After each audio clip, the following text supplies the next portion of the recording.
오늘은 마가복음 6장 35절에서 39절까지 말씀입니다. 푸른 잔디에 앉는 자라는 제목으로 말씀을 나누겠습니다. 그럼 제가 말씀을 봉독해 드리겠습니다. 때가 저물어가매 제자들이 예수께 나와 여짜오되 이곳은 빈들이요 날도 저물어가니 무리를 보내어 두루 촌과 마을로 가서 무엇을 사 먹게 하옵소서. 대답하여 이르시되 너희가 먹을 것을 주라 하시니 여짜오되 우리가 가서 200데나리온의 떡을 사다 먹이리이까.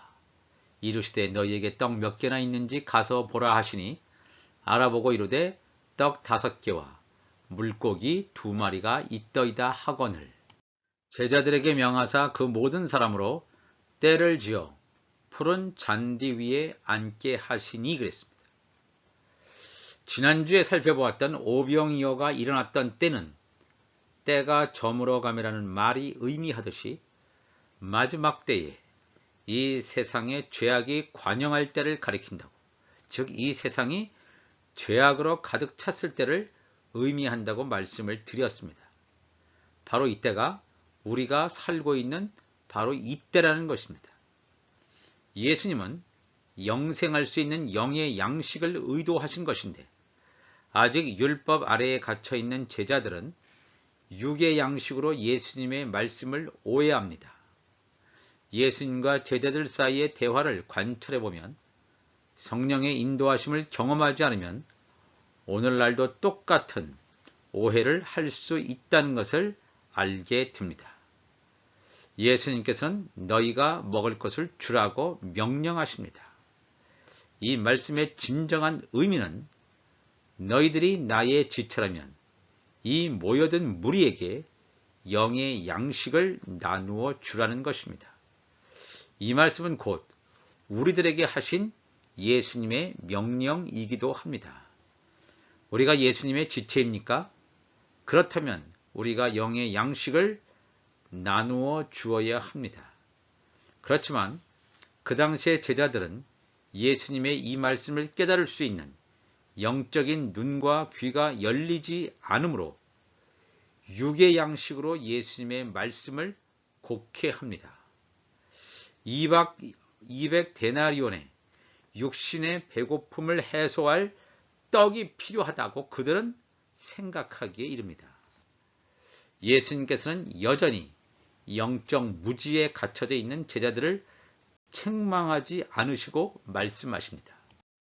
마가복음 6장 38절에 이르되 너희에게 떡 몇 개나 있는지 가서 보라 하시니 그랬습니다.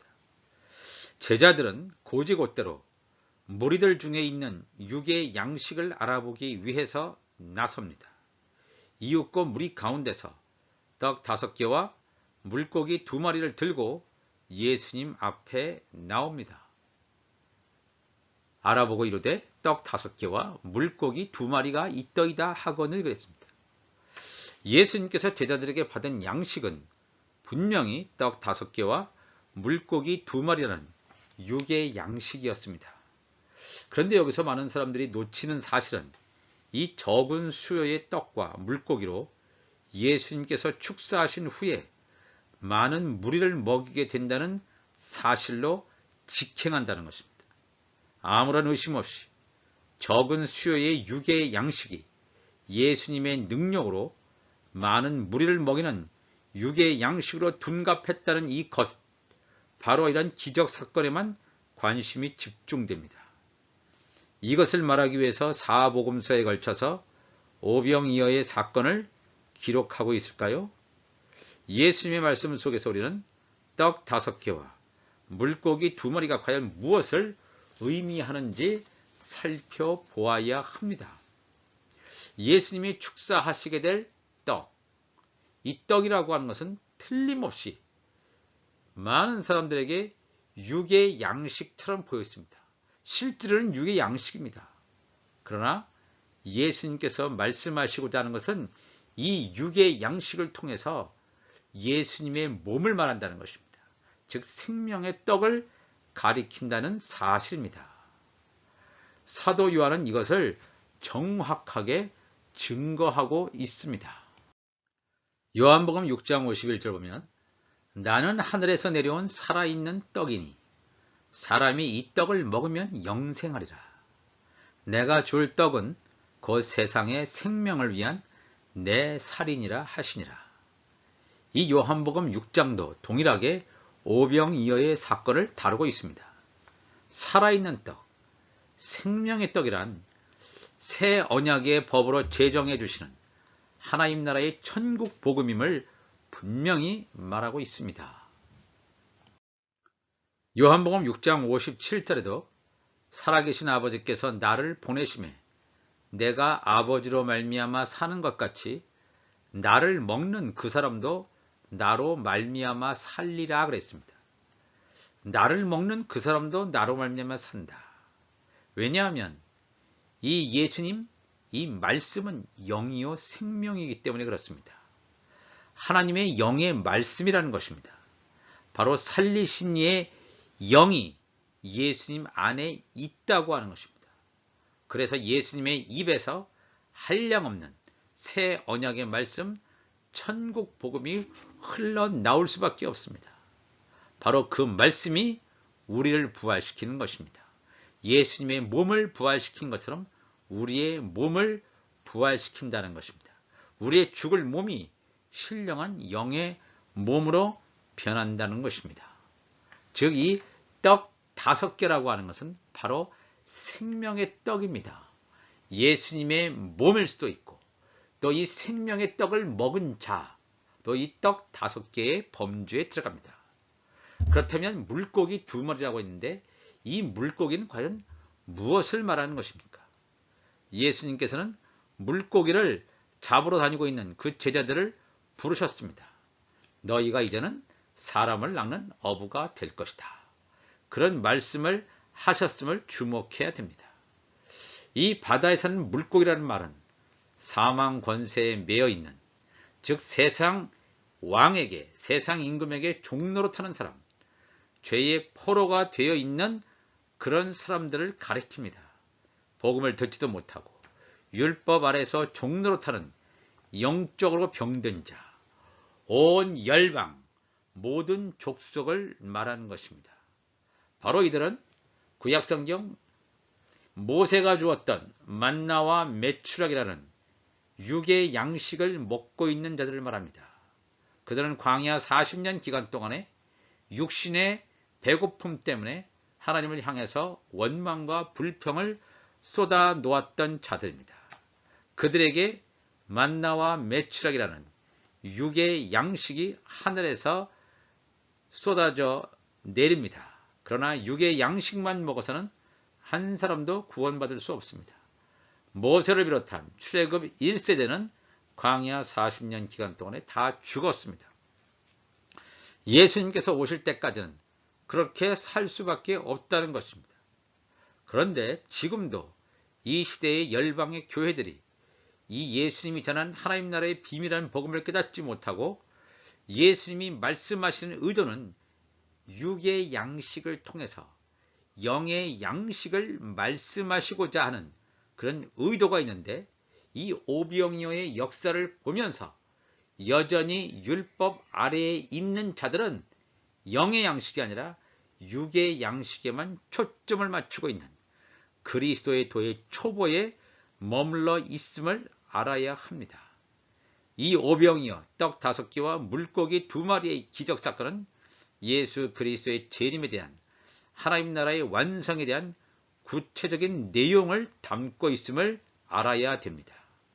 물고기는 율법 아래에 있는 그러한 사람들, 즉 하나님의 종들을 가리키지만 또한 그들이 먹고 있는 율법을 상징하기도 합니다.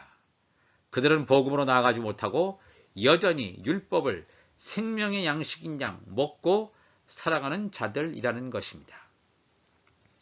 그들이 예수님으로부터 떡과 물고기를 받기 전의 모습을 성경은 정확하게 기록하고 있습니다. 먼저 예수님이 축사하시는 떡과 물고기를 먹이기 이전에 푸른 잔디 위에 앉게 하신 그 모든 사람의 정체를 우리가 알 필요가 있습니다. 마가복음 6장 34절 이하에 나오죠. 예수께서 큰 무리를 보시고 그들을 목자 없는 양 같다 그랬습니다. 불쌍히 여겼다 그랬습니다. 이스라엘 백성들이 생각하는 목자는 모세입니다.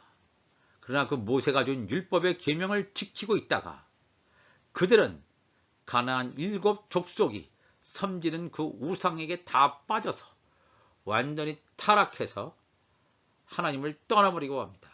하나님도 섬기고 또 물질도 섬기는 그러한 두 주인을 섬기로 말미암아 구원의 길에서 멀어져 가는 것을 보게 됩니다.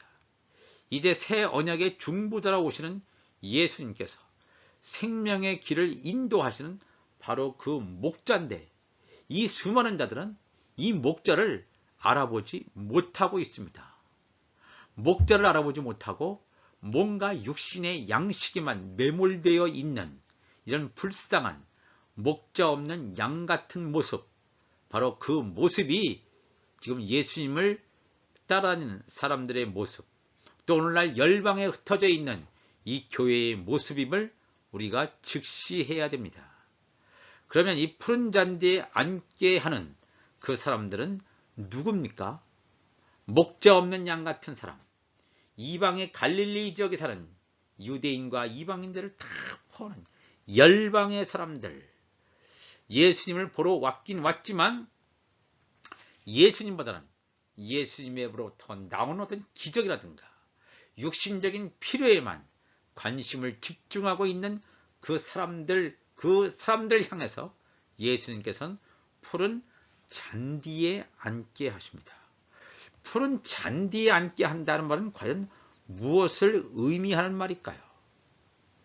이스라엘의 조상, 제사장 나라의 조상들인 야곱의 자손들이 가나안 땅과 애굽 땅과 온 땅에 이 기근이 왔을 때 하나님께서 애굽 땅에 푸른 초원을 이루고 있는 고센 땅에서 그들을 양육하고 그들을 지켜주시는 것을 기억나게 하시는 말씀입니다. 푸른 잔디라는 것은 이스라엘 백성들이 이 푸른 잔디에 너희 조상 야곱의 남은 자손들이 이 애굽에 있는 고센 땅에서 보호받는 것을, 보호받았다는 것을 알려주는 이 마지막 때의 환란의 피난처를 계시하는 말씀입니다. 창세기 45장 7절 보니까 하나님이 큰 구원으로 당신들의 생명을 보존하고 당신들의 후손을 세상에 두시려고 나를 당신들보다 먼저 보내셨나니, 이 요셉의 형들에게 하는 대화가 되겠죠. 그런즉 나를 이리로 보낸 이는 당신들이 아니요 당신들이 나를 애굽에 팔았기 때문에 내가 온 것이 아니라는 거예요. 하나님이시라. 나를 이 애굽 땅으로 보낸 자는 하나님이시다. 나를 이 애굽 땅 세상으로 보낸 자는 당신들이 아니라 하나님이시다. 하나님이 나를 바로에게 아버지로 삼으시고 그 온 집의 주로 삼으시며 애굽 온 땅의 통치자로 삼으셨나이다. 요셉은 하나님의 자녀의 예표입니다. 세상 임금의 우두머리로 삼으신 것을 성경은 증거하고 있습니다. 당신들은 속히 아버지께로 올라가서 아뢰기를, 아버지 아들 요셉의 말에 하나님이 나를 애굽 전국의 주로 세우셨으니 지체 말고 내게로 내려오사 아버지 아들들과 아버지의 손자들과 아버지의 양과 소와 모든 소유가 고센 땅에 머물며 나와 가깝게 하소서 그랬습니다. 요셉이 형들에게 야곱과 모든 식솔들을 다 데리고 애굽 땅에 있는 고센 땅에 오라는 것입니다. 지금 애굽과 전국 가나안 땅이 다 기근으로 다 고통을 당하고 있습니다. 그들이 약속의 땅 가나안에 있지 말고 세상인 애굽 땅, 그 중에서도 고센 땅이라고 하는 것은 푸른 초원, 푸른 잔디가 깔려있는 고센 땅에 오라는 것입니다. 오병이어에서 우리 주님께서 그 많은 무리들을 푸른 잔디에 앉게 하셨습니다. 이 고센 땅은 뭡니까? 환란의 피난처입니다. 하나님의 자녀인 요셉이 하나님의 종인 야곱과 요셉의 11 형들을 가나안 땅에서 이끌어내서 세상에 있는 애굽 가운데 고센 땅, 푸른 잔디에 앉게 하는 일을 한 자가 하나님의 자녀입니다. 아, 이것은 마지막 시대를 조명하고 있구나. 이 마지막 시대에 고센 땅을 예비한 자는 요셉이구나. 마지막 시대에 고센 땅 푸른 잔디를 예비한 자는 요셉과 같은 하나님의 자녀 신분이구나. 하나님의 아들들이구나 하는 것을 우리가 알아차려야 됩니다. 창세기 47장 4절에도 그들이 또 바로에게 고하되 가나안 땅에 기근이 심하여 종들의 양떼를 칠 곳이 없으므로 종들이 이곳에 거류하고자 왔사오니 원하건대 종들로 고센 땅에 살게 하옵소서. 요셉의 형들이 애굽 왕 바로에게 하는 말이 되겠습니다. 우리들이 이 가나안 땅은 지금 기근으로 고통당하고 있기 때문에 애굽에 있는 이 고센 땅에 왔사오니 우리를 이 고센 땅에서 살게 해달라고 지금 애굽 왕 바로에게 하소연하는 장면입니다.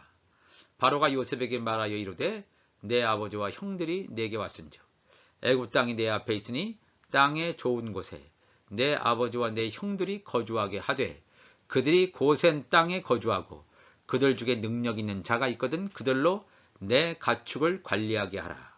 요셉은 애굽의 1인자는 아닙니다. 애굽의 1인자는 물론 바로 왕이지만 이 바로 왕을 다스린 자가 누구냐? 바로 요셉, 하나님의 자녀, 예수 그리스도의 지체인 요셉이 세상 임금의 머리임을 성경은 증거하고 있습니다. 하나님의 뜻에 따라 애굽의 최고 지도자가 요셉의 뜻을 따라서 움직이는 요셉이 말 한마디에 따라서 애굽 왕 바로도 그 뜻을 거역할 수 없는 것. 이것이 바로 하나님의 역사인 줄로 분명히 믿습니다. 여기서 다시 오병이어의 기적 가운데 예수님께서 무리들을 푸른 잔디에 앉게 했다는 것은 이 마지막 시대에 바로 하나님의 자녀들이 푸른 잔디를 예비할 것을 예언하는 말씀입니다. 왜냐하면 이 고센 땅, 환란의 피난처를 예비하지 못한다면 하나님의 종들이 구원받을 수 없습니다. 하나님의 종들이 구원받지 못한다면 좌편 12보좌가 완성 안 되고 24보좌가 완성 안 됨으로 말미암아 하나님 나라가 완성이 안 됩니다. 그러나 하나님의 뜻은 한치의 오차도 없이 정확하게 하나님은 하나님의 뜻을 이룬다는 사실입니다. 창세기 28장 13절에 이 야곱이 하나님과의 언약 가운데서 나온 말입니다. 또 본즉 여호와께서 그 위에 서서 이르시되 나는 여호와니 너의 조부 아브라함의 하나님이요 이삭의 하나님이라. 내가 누워있는 땅을 내가 너와 내 자손에게 주리니 내 자손이 땅에 티끌같이 되어 내가 서쪽과 동쪽과 북쪽과 남쪽으로 퍼져나갈지며 땅의 모든 족속이 너와 내 자손으로 말미암아 복을 받으리라. 야곱의 남은 자가 동서남북 사방으로 완전히 뻗어나갈 것임을 퍼져나갈 것임을 분명히 하나님께서 이 야곱에게 약속하시고 있습니다. 즉 야곱의 남은 자란 제사장 나라에서 제사장 직분을 앞으로 감당하게 될 하나님의 종들을 말하는 것이 되겠습니다. 이 말씀에 따라서 이 푸른 잔디에 앉게 될 하나님의 종들이 반드시 앉을 수 있도록 푸른 잔디가 예비될 것임을 분명히 성경은 말하고 있습니다. 계속해서 창세기 28장 20절에 야곱이 서원하 이르되 하나님이 나와 함께 계셔서 내가 가는 이 길에서 나를 지키시고 먹을 떡과 입을 옷을 주시어 내가 평안히 아버지의 집으로 돌아가게 하시오면 여호와께서 나의 하나님이 되실 것이요 내가 기둥으로 세운 이 돌이 하나님의 집이 될 것이요 하나님께서 내게 주신 모든 것에서 10분의 1을 내가 반드시 하나님께 드리겠나이다 하였더라. 이 하나님과 야곱 사이에 맺은 베델 언약이죠. 이 베델 언약. 죽은 돌을 베고서 잤던 이 야곱. 그렇지만 하나님이 계신 곳이다.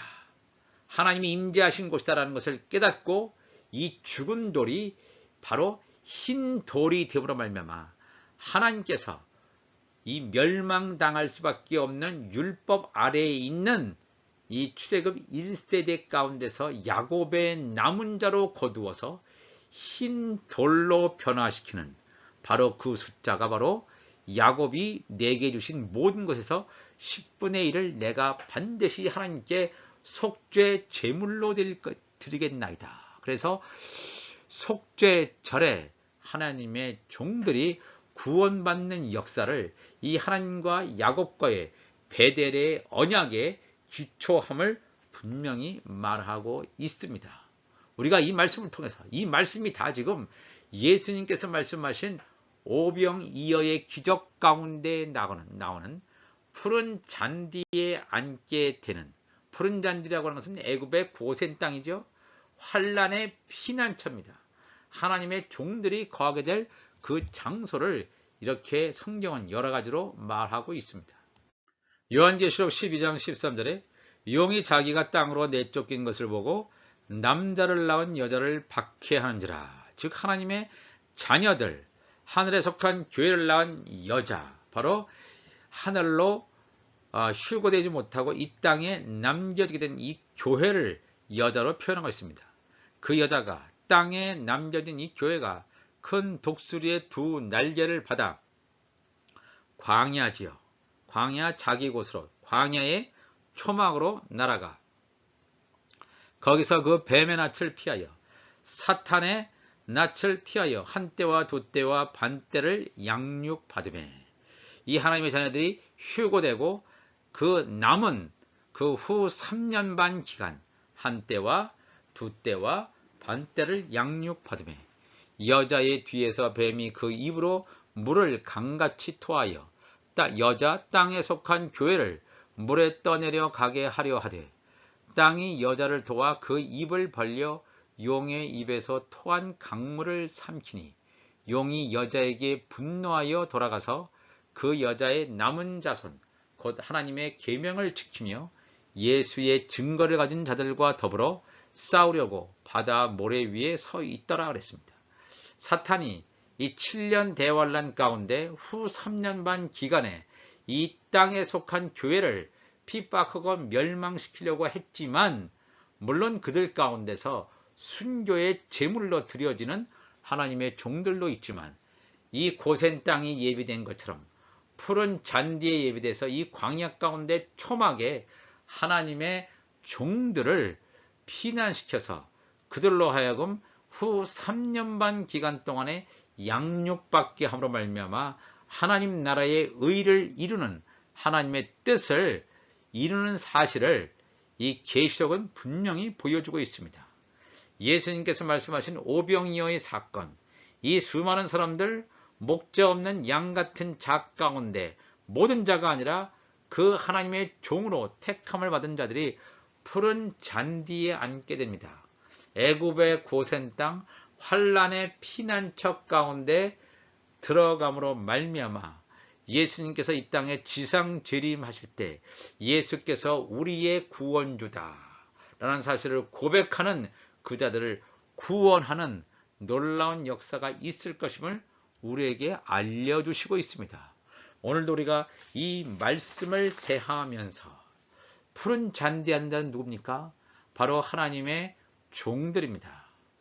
바로 예수님의 제자들이 이 애굽에 있는 고센 땅, 환란의 피난처, 푸른 잔디를 준비함으로 말미암아 그곳에 하나님의 종들이 물밀듯 오게 하고 온전히 그곳에서 후 3년 반의 기간을 보낼 수 있도록 준비하는 하나님의 뜻을 깨닫고 오늘도 기쁨으로 나가는 우리 모두가 되시기를 주님의 이름으로 축복을 드립니다. 기도하시겠습니다. 하나님 아버지 감사합니다. 오늘도 말씀을 나누었습니다. 이 오병이어의 사건은 그냥 많은 사람들을 먹였다, 예수님이 놀라운 기적의 사람이다, 이것을 말하는 것이 아니라 하나님의 나라 완성을 분명히 보여주는 사건임을 우리에게 가르쳐 주시니 감사합니다. 우리가 예수님의 제자들과 같이 완전히 귀가 먹고 눈이 막힌 자들이 아니라 영적인 눈이 띄어져서 이 마지막 때의 하나님 나라의 일을 온전히 밝히 볼 수 있는 지혜와 계시의 영을 우리 가운데 허락하여 주옵소서. 감사하며 예수님의 이름으로 기도합니다. 아멘.